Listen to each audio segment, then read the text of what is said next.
Esse episódio foi trazido em parceria com a Impulso Neto, plataforma gratuita para impulsionar o seu crescimento profissional.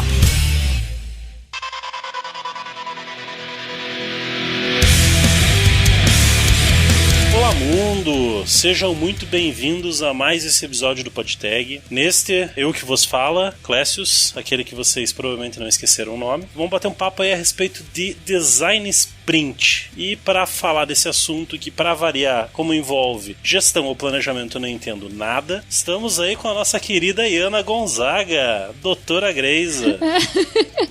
Olá, mundo! Vamos entender então, será que é um sprint dentro de um design? Ah, agora eu entendi! E também estamos aqui com aquela voz que vocês conhecem normalmente no papel que eu estou fazendo agora. Fala, Luiz!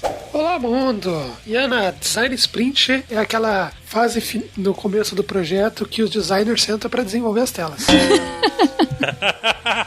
É a sprint dos designers, né? É isso, tá resolvido. Falou, pessoal. Obrigado, bom episódio. Próximo episódio deve sprint, depois entrega sprint, cobrança sprint. E aí, tá aí, pessoal. E aqui é aquele nosso convidado que vai nos prevenir de falar um monte de besteira como vocês acabaram de ouvir a respeito do design sprint. Explicar pra vocês o que realmente é isso. Nosso convidado, Pedro. Olá, pessoal. Oi, mundo. Vamos falar dessa entrega sprint.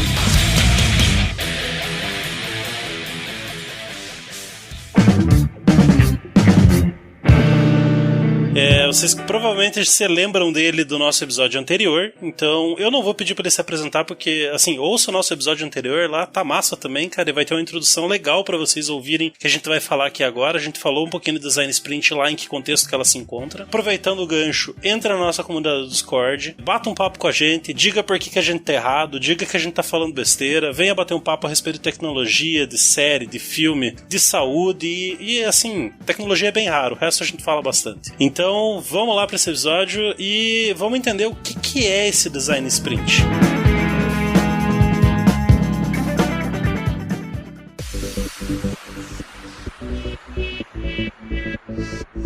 Então, o design sprint é uma das metodologias hoje muito conhecida no mundo para ideação de produto. Tá, então o Google surgiu dentro do Google, né? Ela foi criada e difundida dentro do Google e o próprio Google usa ele para várias coisas. Usa ele para processos, usa ele para produtos, usa ele para validar empresas que eles vão investir. Então ele é um processo de ideação utilizado em várias frentes, né? Ele usa, são 5 fases. Ele utiliza muito a questão de restrição de tempo, que depois a gente vai falar um pouquinho mais, com design thinking, com o objetivo de reduzir e trazer um novo produto, serviços ou recursos ao mercado. Esse é o resumo do que é um design sprint. Certo, mas vamos lá. O design sprint, ele é, assim, digamos, a ideia é excelente, mas qual que é a diferença dele para eu socar um bando de gente numa sala e dizer saiam com uma ideia pronta daí pra gente ter o modelo ok? Assim, o que ele tem de diferencial, o que ele tem de relevante, o que ele acrescenta dentro dos processos das metodologias que a gente já executava? Perfeito. Ele traz uma série de passos e ferramentas e processos que vão direcionar a equipe que participa dele a sair de um problema até chegar ao feedback de um cliente. E isso num tempo reduzido, que faz com que você foque sempre nos principais pontos, nas coisas mais relevantes em cada dinâmica e sempre com o objetivo claro de validar uma ideia pelo cliente. Então ele te traz essa pressão do tempo para você focar nas coisas mais relevantes e ele finaliza com a aprovação de um cliente, né, o feedback de um cliente. E tudo isso podendo ser rodado em 3 e 5 dias. Então ele condensa muito, te traz muita coisa preditiva, muito passo a passo, te direciona muito para você chegar com uma decisão concisa e clara no final de 3 ou 5 dias. O Google fala 5 dias, mas é possível você reduzir isso aí, né? Então, com pouco tempo você valida uma ideia. Então, é isso que ele traz, diferente de você colocar várias pessoas e discutir e no final ter várias discussões e não ter uma ideia, né? Não, legal. Então ele é basicamente a reunião que eu falei, mas com começo, meio e fim? Exatamente. E com uma deadline para todo mundo se apressar e dizer se dá certo ou não. Exatamente. É a reunião com começo, meio e fim e roteiro e ninguém se dispersa no meio. Ah, legal. Boa, reunião perfeita, hein? Mas e assim, esse roteiro que você comentou, você pode dar mais detalhes a respeito dele, assim, até que ponto que ele diz, tem que dar 2 voltas em volta da mesa pra sentar na cadeira, pra garantir que todo mundo esteja pensando igual, ou ele não regra tanto, ele é mais livre, você tem mais liberdade de atuar lá dentro? Como é que é as diretrizes da aplicação do Design Sprint aí? Como é que ele nos ajuda a chegar nesse resultado mágico de 5 dias, ou mais mágico ainda de 3, né? Perfeito. Da onde que ele parte? Primeiro ele traz uma visão que é a pressão. A gente sabe que um fator que ajuda muito a inovação é você ter uma pressão de tempo, uma pressão de resultado. Então, ele parte disso para quê? Para que ele não deixe as pessoas se divagar sobre ideias, você ficar maçante em cima de algum ponto. Então ele usa a pressão do tempo, então ele traz um pouquinho daquele conceito do Scrum, das time box, só que as time box são muito curtas. E ele quebra a tarefa por dia para que você de fato vá afunilando as coisas. Então, o roteiro sugerido é na segunda-feira você vai mapear. Então, você vai trazer problemas, você vai entender potenciais clientes, qual é a jornada desse cliente, aonde que o problema é mais latente na jornada do cliente, qual é a parte do problema você vai atacar. Então, você vai mapear o problema, você vai enquadrar o problema. Na terça-feira,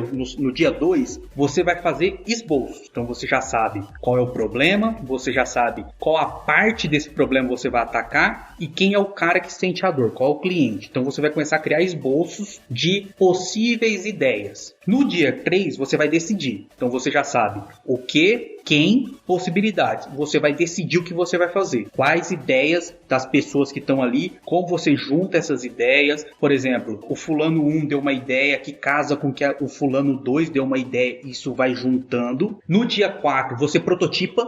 Então você faz aquela camada do... tem algumas pessoas que falam que é um MVP sem o P, né? É o mínimo viável sem produto. Você prototipa e no último dia você testa. Falei que os designers tinham esquema. Aí, ó. Que era sprint dos caras. E no último dia você testa. Você coloca aquele seu protótipo na mão de quem vai decidir, quem é o cliente. E aí você pega feedback. E ele tem algumas sacadas que eu acho muito interessante, que apesar de estar em grupo, poucas atividades é em grupo. E é muito assim, individual, cada um faz a sua ideia e depois vai juntando para pegar o que é melhor de cada ideia até sair o protótipo e o teste. Tá? Então esse é o roteiro. Claro que dentro de cada dia tem muito mais atividades, é um dia muito intenso, então estima-se de 6 a 8 horas por dia de trabalho. Tem algumas coisas que com a experiência você vai pegando, então a hora de fazer um break é muito focado, então a sugestão é separar o celular, ter um horário para as pessoas olharem o celular, responder os e-mails, mas tá dentro da sala, tá focado muito naquela questão. Ele tem essas ferramentas, essas alavancas para deixar todo o time vai convergindo mesmo, sabe? Então, nasce lá disperso, vem convergindo até o aceite ou o não do cliente, né? Então, ele é bem preditivo, ele faz com que essa reunião seja bem funcional e tenha resultados. Essa descrição que você me passou me lembrou muito tipo uma hackathon, né? Só que muito mais estruturado, né? Bem focado, assim, mas de tipo, todo mundo para, todo mundo cria, deve ser um turbilhão, assim, eu imagino o turbilhão emocional que deve ser durante uma design sprint, né?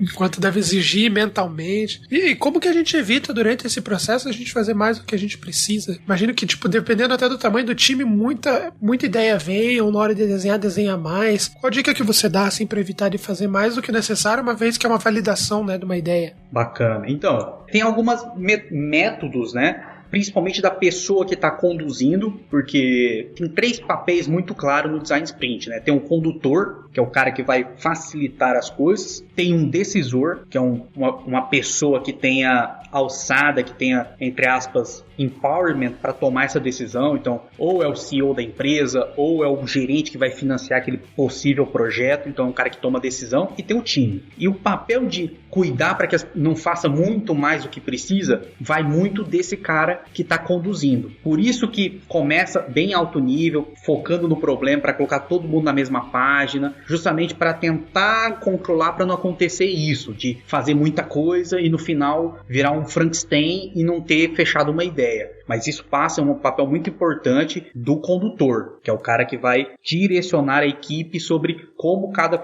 atividade vai funcionar. E outra sugestão é ter um time multifuncional, mas com uma quantidade restrita. Então, no mínimo 4 pessoas e no máximo 7 pessoas. Esse time numa quantidade, porque se for menos que 4 pessoas, aí o time fica muito uniforme. E se for muito grande, a discussão talvez não avance, né? E outra coisa, para quem pensa em ser condutor de design sprint, tem que ter muito claro. A primeira regra é decida e siga. Então, o tempo é muito restrito, chegou lá, tem que tomar decisão e seguir. Não vale tentar evitar aquela, tomou uma decisão, aí no dia seguinte fala, eu acho que aquela decisão que eu tomei ontem não era melhor. Não, decida e siga, tá? Essa é outra dica para quem vai facilitar design sprints. Certo, mas dentro desse modelo, vamos pensar lá, eu tive duas grandes boas ideias e eu acabo escolhendo entre uma delas para prototipar, ou eu faço as duas ao mesmo tempo?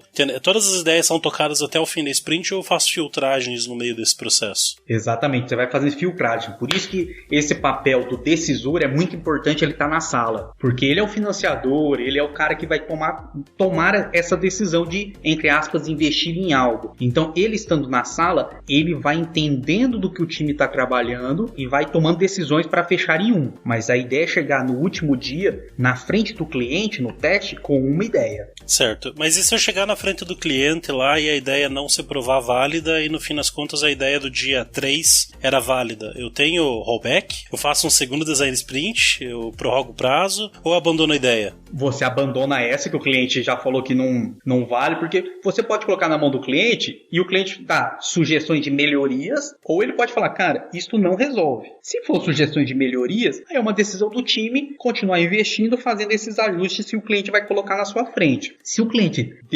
dropou a ideia, cara, acabou aqui, essa ideia não é válida para o mercado, vamos pensar numa próxima, né? Pode ser aquela que você deixou para trás, em algum momento o decisor viu que aquela ideia não era a melhor, ou por algum motivo, ou porque talvez ele via que ele acreditava que a solução do problema do cliente era outra, ou porque entre duas ideias ele teve que tomar a decisão de uma, entendeu? Porque a ideia aqui é justamente você afunilar mesmo, porque senão você abre muito leque e no final você acabou não focando em nada, leva 3, 4 coisas para o cliente e também você acaba deixando, em vez de trazer um feedback do cliente para você orientar onde você vai investir, você também acaba deixando o cliente confuso. Então, as orientações, as dicas vai com uma, cara, e aquela, sem apego. Se o cliente matou ela, cortou, vamos para a próxima. No máximo a gente investiu 3, 4 dias ali trabalhando e estudando um cliente, entendeu? Vamos olhar sempre pelo lado positivo, né? Se ele dropou a ideia, mas a gente conheceu mais o cliente ali no final. Certo, então de uma forma ou de outra eu acabo saindo com algum valor na mão, mesmo que seja um não e talvez dessa forma melhore. Exatamente. Você conheceu ou o seu cliente ou um potencial cliente, né? E trouxe metodologias para o time, né? Porque assim, o design sprint ele é complexo, né? Ele é completo, mas tem um monte de dinâmicas que você faz durante os dias que as equipes podem levar para o dia a dia, sabe? Uma parte daquela tarefa, um framework, uma atividade, uma discussão. Isso pode enriquecer também a equipe que participou, né? E dentro dessa questão da equipe, quem que participa? Assim, você falou ali de 4 a 7 pessoas. Vamos lá, dessas pessoas, assim, quem que compõe ali? A gente tá falando só de gerente, só de PO, do time de dev propriamente dito. Quem que você recomenda que participe? Porque, assim, tem que ser multidisciplinar, porque, queira ou não, cada dia você tá fazendo uma coisa diferente, né? Mas se ele for multidisciplinar demais, vai ter só um de cada papel, cada um vai opinar sobre o seu papel e vai sair um produto linear, né? Então tem que achar um meio termo ali, né? Isso. O time ideal é aquela multidisciplinar, concordo com você, já matou. O time ideal é você ter alguém que traga a visão de marketing, porque esse produto tem que ser vendido, alguém que traga uma visão de financeiro, porque tem que ser quantificado, alguém que traga visão de técnico, porque esse produto vai ter que ser feito de alguma forma, alguém que traga a visão de usabilidade, o cara de UX, o cara de design, e alguém que traga uma visão de mercado, de comércio, de negócio, comercial. Esses são os perfis. Agora, na minha equipe eu tenho um analista de negócio e um dev. Posso levar os dois? Pode. O que eu não sugiro é assim, de 5 pessoas, 4 são devs e 1 é um cara do financeiro. Ok, e quem está olhando pelo usuário? E quem está olhando pelo comercial? Quem está olhando pelo marketing? Então, tentar diversificar. E quanto ao nível, tem que ser pessoas que tenham conhecimento, não necessariamente só gerente ou só desenvolvedor. Das sprints que eu já fiz, as que a gente teve mais sucesso, foi as que a gente mesclou. Tinha gerente, tinha desenvolvedor, tinha um analista de marketing, tinha um cara do financeiro. Essa que teve a mescla de níveis e de conhecimento são as que a gente teve mais resultado. E aquela, quando você está dentro da sala, você tem 3 papéis, como a gente falou antes. Você vai ter um cara que está conduzindo, você vai ter um decisor e os demais é time. Independente se, eu sou o chefe, você é o meu chefe. Não, ali dentro é time. Tá todo mundo igualado, não tem a minha ideia ou a sua ideia, tanto que tem um momento que você vai escolher ideias que é feito de forma anônima. Cada um faz a sua ideia, não escreve, justamente para não ter isso.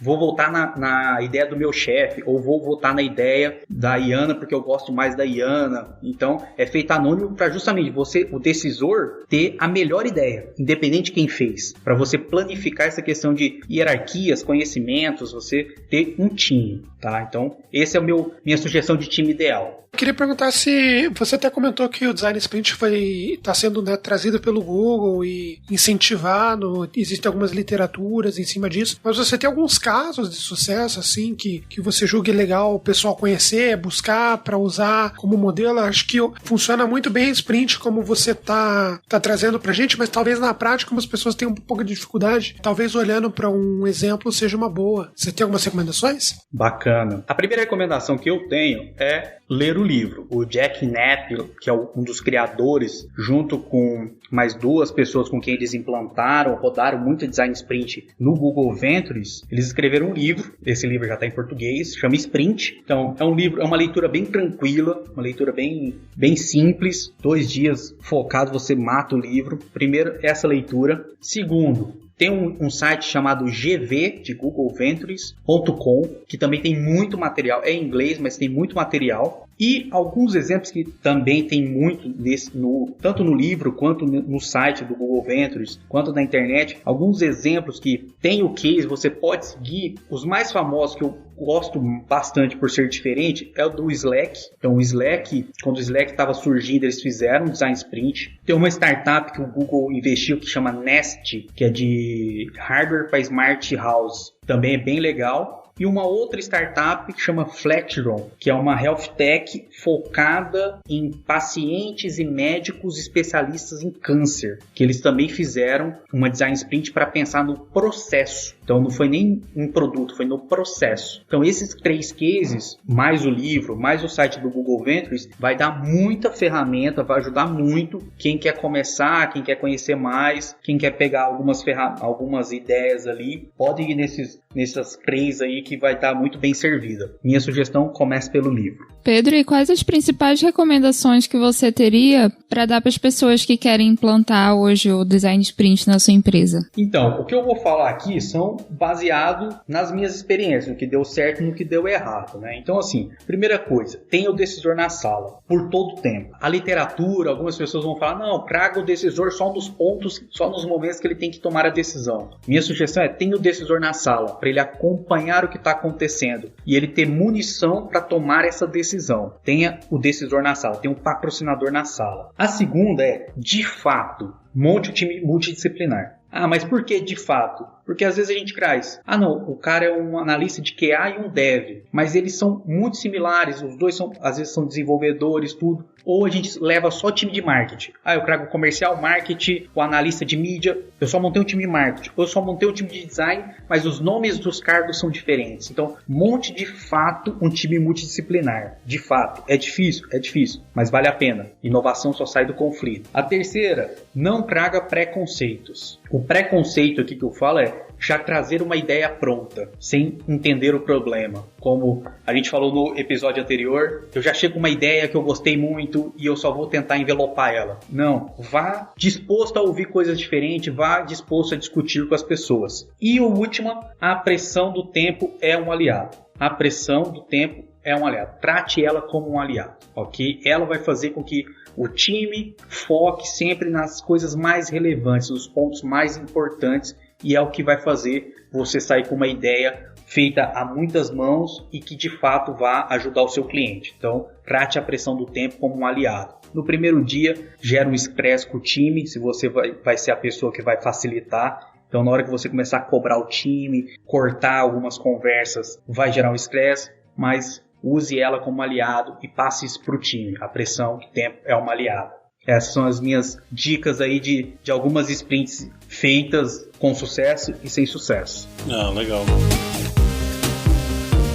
Bom, vamos encaminhar pro encerramento então. Gostaria de agradecer muito a tua contribuição aí para esclarecer que não é uma sprint que a gente soca de designers, é algo bem mais importante e muito útil na vida de muita gente aí que acaba fazendo meio às pressas e não tira nada de concreto, né? E gostaria de perguntar se você quer deixar algum jabá, o espaço é seu agora, sinta-se à vontade. Não, vai ser um jabá de leve. Quem se interessar pelo assunto de design sprint, de ideação, de tecnologia, inovação, criatividade, segue meu LinkedIn, Pedro Henrique Morita, me procura lá, vamos adicionar, vamos bater um papo. Tem um texto que eu fiz de uma design sprint que eu rodei aqui, que é um produto que tá para sair, tá para ser lançado, então lê lá, se tiver alguma dúvida, manda. Vamos bater um papo, me siga lá no LinkedIn, produzo alguns conteúdos, vou começar a produzir mais, mas segue lá que a gente com certeza vai trocar uma ideia, bater um papo, que é um tema que eu gosto muito e eu gosto de falar dele, eu gosto de aprender, com certeza a gente vai nos melhorar juntos aí. Então quem tiver interesse me segue lá no LinkedIn. E, de novo, agradecer o convite de vocês, né? É uma satisfação imensa poder falar com vocês. E eu gostei muito do episódio do Kanban, tá? Acredito muito no Kanban. Vale muito a pena ouvir e trabalhar com Kanban, tá? Valeu! Não, obrigado. A gente agradece muito aí pelo seu conhecimento, pela sua colaboração. E, assim, todos os links todas as questões que você falou aqui vai estar linkado para o nosso ouvinte no post que ele está ouvindo agora. E, inclusive, o seu perfil. Provavelmente vai ser o primeiro link ali para o pessoal já clicar e já ir se aprofundar nesse conteúdo. E é isso. Então, vamos partir para o encerramento. Até mais, pessoal. Obrigado aí. Tag abraços. Tchau. Tag abraços. Tchau.